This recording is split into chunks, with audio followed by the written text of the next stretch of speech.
Hey there, story friends. Ready for a fun time? Welcome to the Fairy Tale English channel. Let's listen to some amazing stories in English.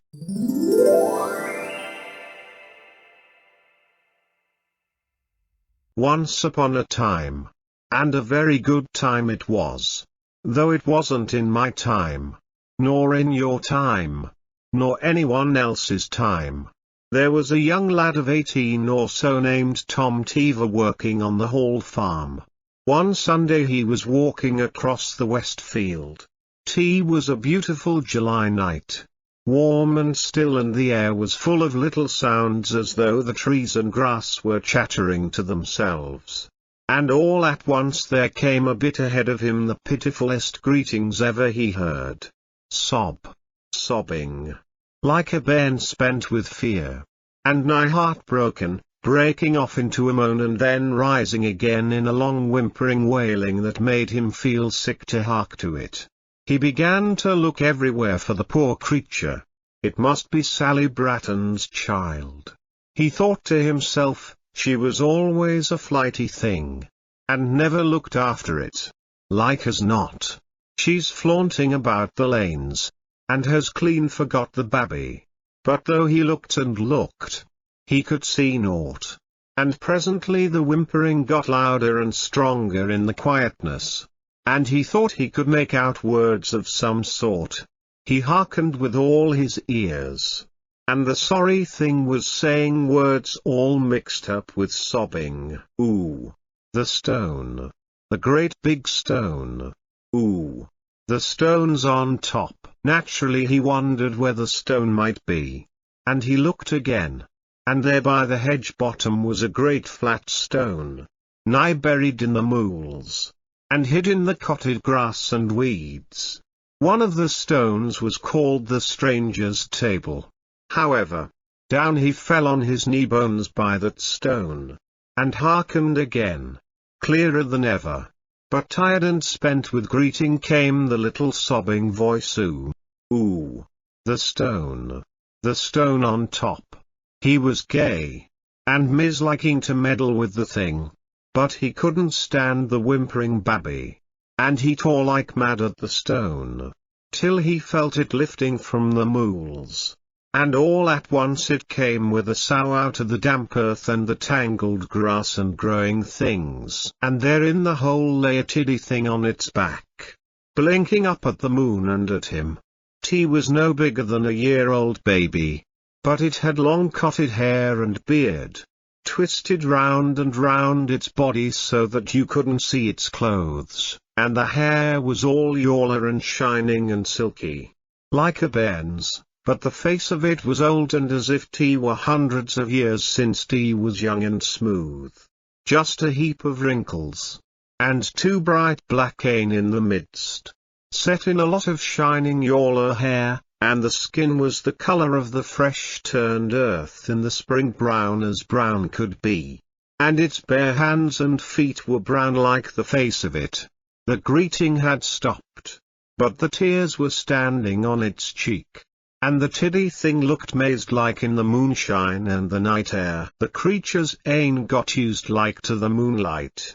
And presently he looked up in Tom's face as bold as ever was. Tom, says he, thou art a good lad. As cool as thou can think. Says he, Tom, thou art a good lad. And his voice was soft and high and piping like a little bird twittering. Tom touched his hat. And began to think what he ought to say. Houts, says the thing again. Thou needn't be feared o' me, thou hast done me a better turn than thou know'st, treat, my lad. And I'll do as much for thee. Tom couldn't speak yet. But he thought, Lord, for short he is a bogle. No, says he as quick, I am no bogle. But ye'd best not ask me what I be. Anyways I be a good friend of thine. Tom's very knee bones struck. For certainly an ordinary body couldn't have known what he'd been thinking to himself. But he looked so kind-like, and spoke so fair, that he made bold to get out. a bit quavery like. "Might I be axing to know your honour's name?" says he, pulling his beard. As for that, and he thought a bit so. He went on at last. "Yallery Brown thou mayst call me. Yallery Brown, 'tis my nature, seest thou. And as for a name, 't will do as any other. Yallery Brown. Tom. Yallery Brown's thy friend, my lad." "Thankee, master," says Tom, quite meek-like. "And now," he says, "I'm in a hurry tonight. But tell me quick, what'll I do for thee? Wilt have a wife? I can give thee the finest lass in the town. Wilt be rich? I'll give thee gold as much as thou can carry. Or wilt have help with thy work? Only say the word." Tom scratched his head. "Well, as for a wife, I have no hankering after such, they're but bothersome bodies. And I have women folk at home as 'll mend my clouts, and for gold that's as may be. But for work, there, I can't abide work. And if thou'd give me a helping hand in it, I'll thank." "Stop," says he, quick as lightning. "I'll help thee and welcome. But if ever thou sayest that to me, if ever thou thankest me, seest thou'lt never see me more. Mind that now. I want no thanks. I'll have no thanks." And he stamped his tiddy foot on the earth and looked as wicked as a raging bull. "Mind that now. Great lump that thou be," he went on, calming down a bit. "And if ever thou needst help, or getst into trouble, call on me and just say, 'Yallery Brown, come from the mools. I want thee,' and I'll be with thee at once. And now," says he, picking a dandelion puff, "good night to thee." And he blowed it up. And it all came into Tom's in and ears. Soon as Tom could see again, the tiddy creature was gone. And but for the stone on end and the hole at his feet, he'd have thought he'd been dreaming. Well, Tom went home and to bed, and by the morning he'd nigh forgot all about it. But when he went to the work, there was none to do. All was done already. The horses seen to, the stables cleaned out, everything in its proper place. And he'd nothing to do but sit with his hands in his pockets. And so it went on day after day. All the work done by Yallery Brown. And better done, too, than he could have done it himself.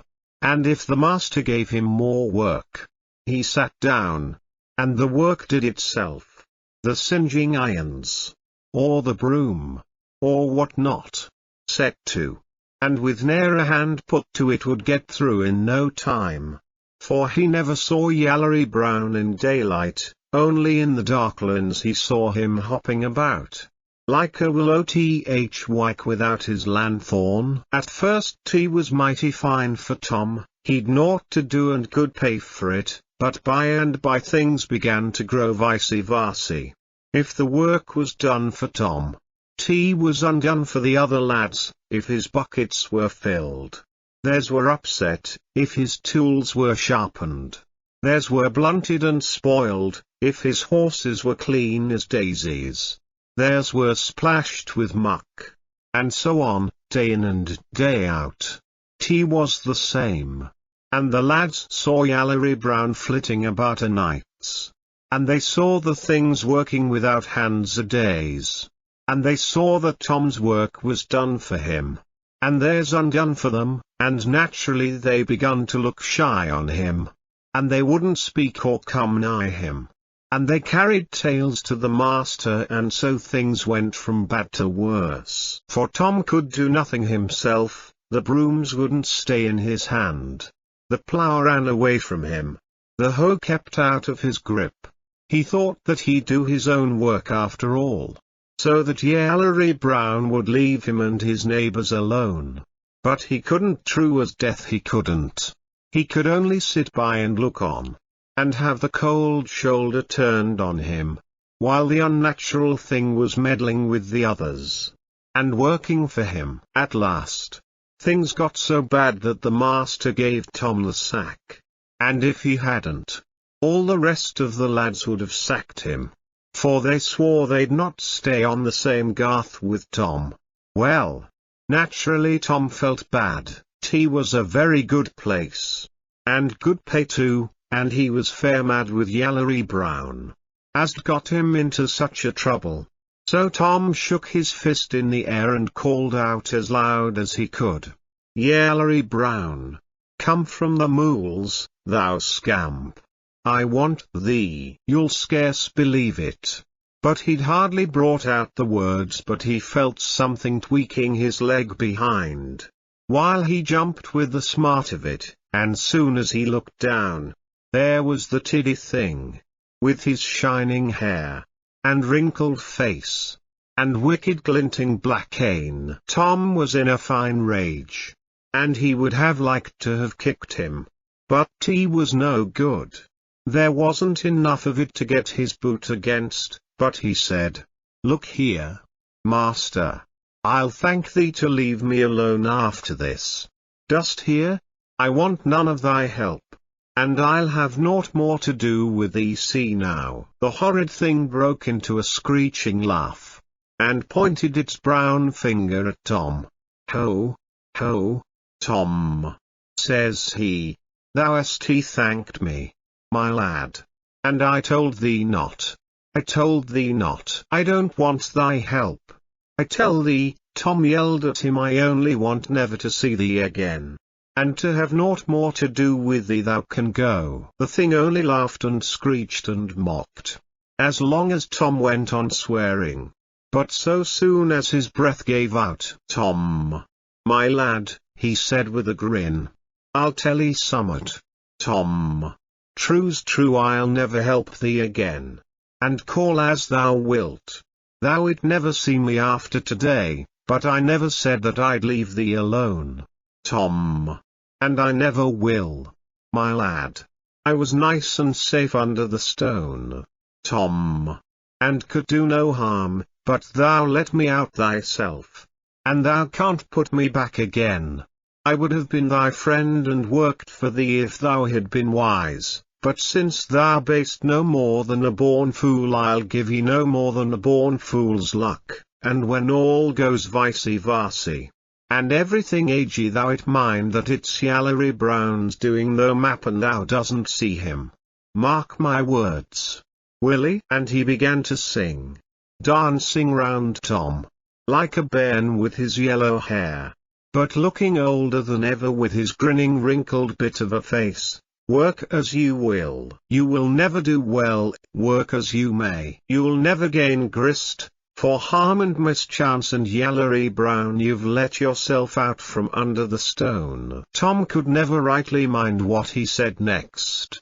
T was all cussing and calling down misfortune on him, but he was so mazed in fright that he could only stand there shaking all over, and staring down at the horrid thing, and if he'd gone on long, Tom would have tumbled down in a fit. But by and by, his yellow shining hair rose up in the air, and wrapped itself round him till he looked for all the world like a great dandelion puff, and it floated away on the wind over the wall and out of sight, with a parting skirl of wicked voice and sneering laugh. And did it come true, say'st thou? My word! But it did, sure as death. He worked here and he worked there, and turned his hand to this and to that, but it always went agey, and tea was all Yallery Brown's doing, and the children died, and the crops rotted, the beasts never fatted, and nothing ever did well with him, and till he was dead and buried, and m'appen even afterwards. There was no end to Yallery Brown's spite at him. Day in and day out he used to hear him saying, "Work as you will never do well, work as you may, you'll never gain grist, for harm and mischance, and Yallery Brown, you've let yourself out from under the stone."